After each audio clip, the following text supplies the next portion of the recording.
Today we have carried out some ultraviolet experiments, but the things I saw were a big shock for me. What's up? I got an idea when I just ordered a small ultraviolet lamp. Such lamps are used by detectives when they try to find some invisible evidences. Ultraviolet isn't seen for us, but when it reaches any surface, and the surface reflects the ultraviolet radiation, making some things appear visible for us. Secret marks. Thus we can see some marks usually invisible for us. Invisible while objects don't get extra ultraviolet radiation. For example, marks, banknotes or documents. Glowing so cool. Let's have a look at the usual painting, exposed to ultraviolet. We can see some strokes here. The ultraviolet can help us to determine its authenticity and the age too. I don't know why right now, but I can see different layers of paint on my door, the history of door painting. Now we're going to experience a sanitary cultural shock. This is a freshly cleaned oven. Look and see that it's all clean. We've been trying hard to clean this, but if you only expose it to ultraviolet radiation, all this beauty turns into a dirty den. All this looks so clean without ultraviolet. The frying pan is clean, but there's just some oil on the bottom. The kitchen tile seems clean too, but what the hell? Have a look at the oven. What the heck is that? What can provide you with the ultraviolet radiation? The most primitive are these tiny lanterns. They are cheap and commonly used. They must cost around $1, but my lantern is much more awesome. Be ready for the convoy with the Japanese microchip, called somehow Nichiya.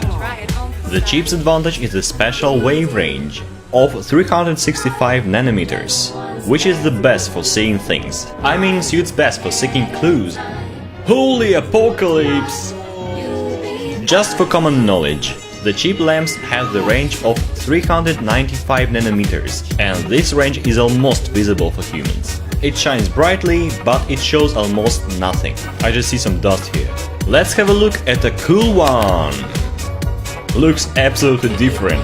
I didn't know the money are filled with colors. And so, that is my room exposed to ultraviolet radiation. Let's make a quiz show right now. What's that in my hands? There is another source of ultraviolet radiation, the black lamp, which emits the strong and deep dark light. Why it's called black light? Because it isn't visible in the way the white light is.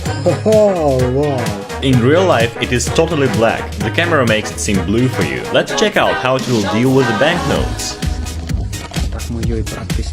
I can see that the wave range is good. Let me show you something. The ultraviolet gets easily through this black magic glass. But it can't go through the sunglasses. It touches only paper around it. By the way, the ultraviolet can be useful, not only in checking the banknotes or searching some clues. Some pros use the ultraviolet going to gather some mushrooms in the night, because the mushrooms are easily visible exposed to ultraviolet. Also, the ultraviolet will give away the amber and radioactive minerals, or many other prominent things. What will it be like if to expose a human face to the ultraviolet? Let's see that. There are my lanterns. Turn off the light. Holy nightmare! Compare with the daylight! Hey dude! What's up? Why are you glowing this way? Why there's nothing like this in the daylight version of you? Do you see that? Are the mushrooms or clues on your face? Of the light? Look at these strangely looking eyes! Why the teeth are glowing so much? That's even too much! The power of the lantern I bought is so strong that I can just burn things with it. You just think that you can just burn something with the ultraviolet light. With the light. Now we're going to see some smoke right there. Yeah, here it goes. You're going to make a hole.